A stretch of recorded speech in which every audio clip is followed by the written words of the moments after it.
Hey, everybody, and welcome back to Techstrong Unplugged. This is episode 8 of our series, and I'm your host, Natan Solomon. On Techstrong Unplugged, we dive into all things tech and get people up to speed with everything happening across the industry. Recently, our co-host Cassandra Chin went to the Great International Developer Summit, also known as GIDS 2024. At GIDS 2024, Cassandra sat down with Ken Kousen, who is a seasoned software developer, educator, and author of 6 books. Ken dives into his approach to education, and he emphasizes the importance of hands-on experience, test-driven development, and engaging with open-source projects. Ken also explores the challenges of teaching in a male-dominated field and the significance of supporting underrepresented communities in tech. Finally, Ken and Cassandra touch on the evolving landscape of AI and its impact on beginning developers. Without further ado, let's head over to GIDS 2024. Welcome back to Techstrong Unplugged. I'm your host, Cassandra Chin, and today we have Ken with us here today. Do a brief introduction. Oh, you want me to do it? Yeah. Okay, I'm a one-person company, software developer. I mostly teach technical training classes. I've been doing that for about, almost 20 years on my own. But I also teach in academic circles. I'm a professor at Trinity College in Hartford, and I've been a speaker and author of 6 different books, now working on a 7th. Anything else you want to know? That's a lot of books you've written before. Well, just to tell you, I didn't write my first book until I was actually 50 years old. So it's never too late. You know, don't think if you don't get it early, you still have an opportunity to do it. The economics of technical book writing, by the way, if you were to buy one of my books, I can buy a cup of coffee, but not at Starbucks. Not at Starbucks? Finance, no.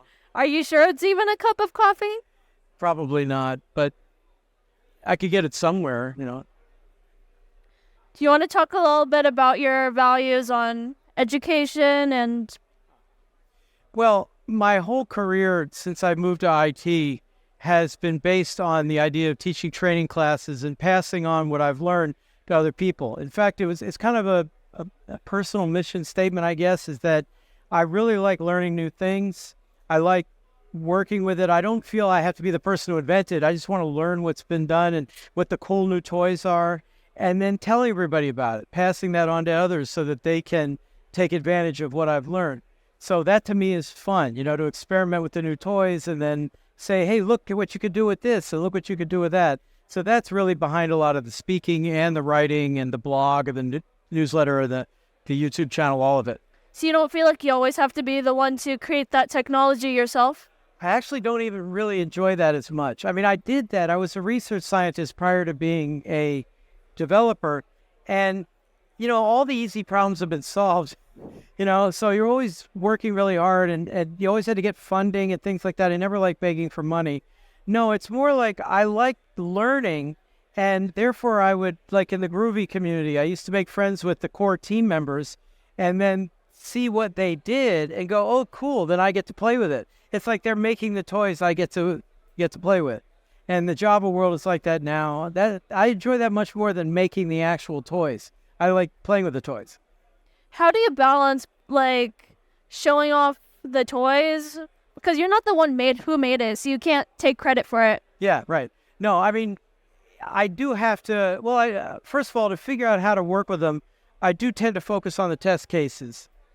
As the better the developer, the more tests they write, and the high quality tests will show you how the developer intended for the toy to be used. You know, it'll give you the sense of it.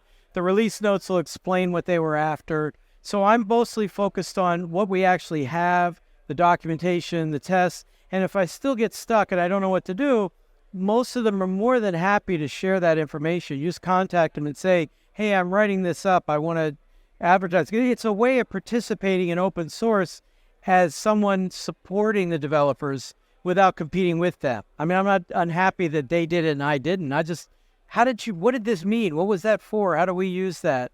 You know, they generally welcome questions like that as long as it's not, yeah, I don't know how we do that. Have you ever heard of the saying, like, test twice, code once?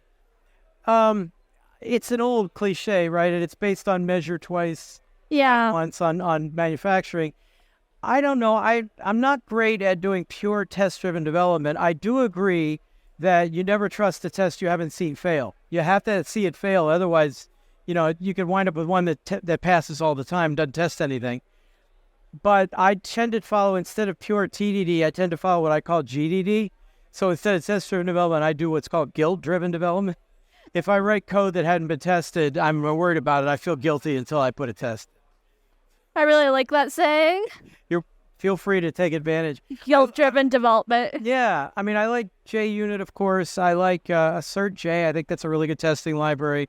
I like property-based testing with JQuick as a way to find out the boundaries of what works and what doesn't. So I'm a big fan of that. I use tests and Spring Framework tests all the time. Testing to me is like, otherwise I just am worried that I'm wrong. I mean, how do you know you're right unless you have a test to show it? I think that's really great to value testing. I'm glad. I mean, I never understood developers who say they didn't want to test. I feel I code a lot faster if I have the tests. And of course, now with the AI tools, they can write a lot of the tests for you. You just have to check and make sure that what they're generating makes sense. But that speeds up the process, and that also gives you the confidence and the freedom to refactor. You have to be careful that the tests don't overspecify how things are done, that they're just testing what to do. Because if they overspecify the how, then you're locked into a particular implementation. You don't want that. You just want to test a high-level use cases. What is this supposed to do? And I go from there. I wrote, one of my books is on the Mockito testing framework. How do we use Mockito? And I think I'm doing a talk on that on Friday, on how to use that to make mocks and stubs and spies for your classes. You mentioned how you're at this stage in your career where you want to really pass on your knowledge to the younger generation. Absolutely. I think that's really important, especially because the AI tools are going to possibly be a threat to a lot of the beginner developer jobs, because the AI tools can do a lot of routine stuff well. And a lot of early developers in their career learned how to do these things on the jobs that were fairly routine. It's important that I try to make sure they know how to do these tools. I do enjoy teaching the more advanced classes, frankly. I get tired of teaching intro Java again, But in general, I'm at the stage in my career where, I've kind of achieved everything I was looking for. I've been very fortunate. But it's time to pass that on to the next generation, and especially for, women and underrepresented minorities. People who have not had the same opportunities. I at least have benefited from that. I'm an old white male. What are they going to do? That I'm not. The barrier I encounter, by the way, is age issues, because this is a very young community, right? Yeah. And if the average age of developers is like the late 20s, early 30s, and I walk in there, people worry that, is this a curmudgeon who's just going to say, it was so much better back in my day, and all this new stuff is awful. And I don't know. I have to convince them that I have something to contribute. But that takes me 5-10 minutes. I can get there, whereas I don't have the actual disadvantage that a woman or an underrepresented minority might have to overcome just to be heard. I figure if I can help them get an opportunity, if I can give them the information they need, tell them what things are actually like out there, maybe even make introductions and stuff like that, help you build your network. Yeah, I really like that. I'm glad, because I don't want to take all these other jobs. I want to help somebody else get them. How do you actually reach these underrepresented communities? That is actually tough, because we are a very diverse crowd internationally, but not, we're very male-dominated, as you know. It's kind of ridiculous. So what I do is I try to seek out speakers and things at conferences like this who are women or underrepresented minorities and make sure I pay attention. Frankly, sometimes all you have to do is listen, and not talk down to them and not be difficult or anything.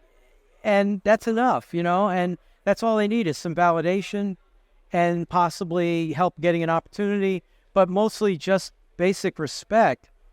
And it works wonders. Because they're so happy to get it, So I think for you, that would be like striking up a conversation with them. Yeah, absolutely. And, go to a talk, and then after the talk, tell them you thought that I did a great job or what you liked about it. The other thing I've noticed, of course, I have several friends who are, in those categories. And like Trisha G, for example, I don't know if you know Trisha. Yeah, I think I know her. Yeah, she's outstanding. Java champion and everything. I think she works for Gradle these days.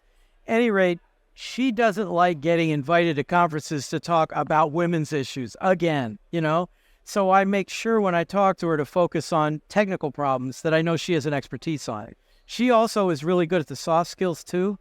So I ask her about that stuff, and I try to say, if you want to talk about women's issues, we could talk about women's issues. But if you're tired of all that, we could do something else. I have some speaker friends who are women, and they say they're tired of talking on being the only woman on panels. I know, and it's just, there is a number problem, and some of that does, in fact, come from the pipeline, that there aren't enough women and underrepresented minorities in the pipeline. But a lot more of the problem is the attrition rate, is how many women leave the field within the first 5 years, and underrepresented minorities too. Any woman I know who's been in IT for more than 5 years, I automatically have respect for. It's hard to be in a male-dominated field anyway, and there's a lot of what I call boys behaving badly out there. Yeah, I try to step up and stop that. When you first get into your career as a woman, it might even take 5 years for someone to suggest you come to a conference. And when you go to a conference, you meet cool people like you who really give women respect. But until you actually go to a conference, like, you're in your little bubble of guys working together, and that's a challenge. It's true. It's hard for everybody to break outside their bubble, always. But women have certain advantages in that the numbers are small, and therefore conference organizers are looking for them. It's really partly it's the classic problem they say of men will often apply for jobs when they don't have the skills, and women won't. And what you need allies. You need more senior people, men, women, or anybody who can encourage you and say, you know what, throw in a proposal. If you go, you go. If you don't go, okay, fine. You haven't lost anything. And you also start making contacts, because a lot of the conferences look for people they know and have done these things before. So that initial breakthrough that you're talking about, that is an issue for everybody. It may very well be harder for women. Again, you'd know better than I would on that. But you solve it the same way you solve anything else. You build your network. You establish your reputation. I got on a speaker tour when I wrote my first book, and I had to keep bugging the organizer for months to let me on the tour. So you never know.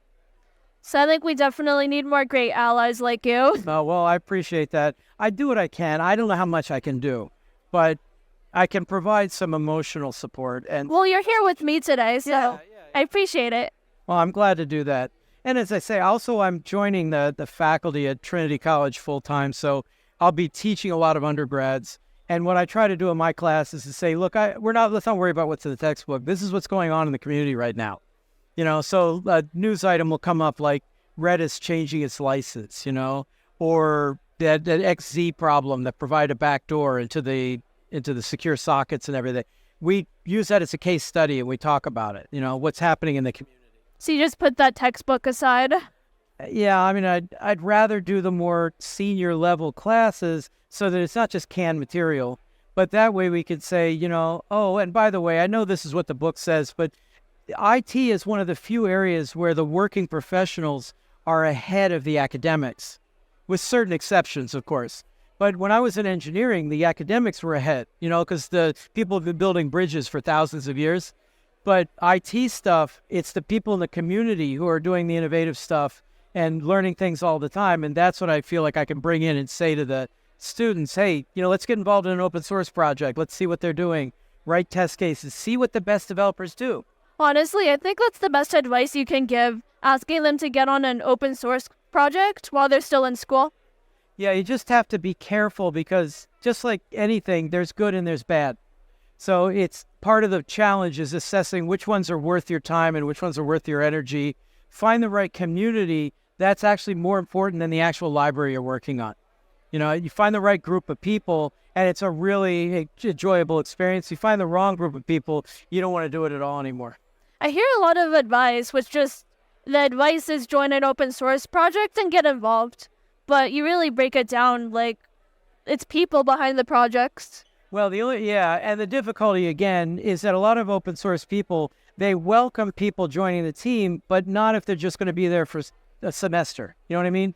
They want to form a longer term relationship, and they don't want to have to teach the very basics of all the tools. So there is a startup cost. You have to learn how to do issues in Git and merges and pull requests. You have to learn how to write test cases and learn what the deployment processes are. There's a lot to learn.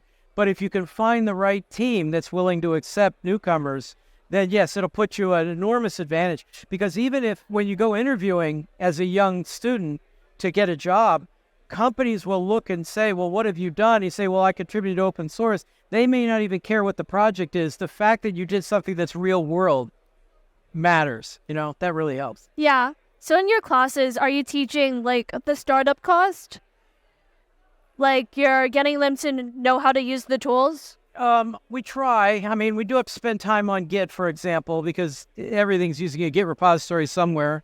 We talk about, how you raise issues and how you write test cases and what's a normal agile process. What's the difference between committers and contributors? And you can just write documentation and you're a contributor. You know what I mean? Yeah. Because they think, well, if I don't write code, I'm not really a contributor. Heck, I suffer from that. I have one commit to the Groovy code base, and I wrote a whole book, and then yet the people, the committers say, no, you're a contributor. And I'm like, but all I did was one commit, but it doesn't matter. So yeah, we try to do that as much as we can.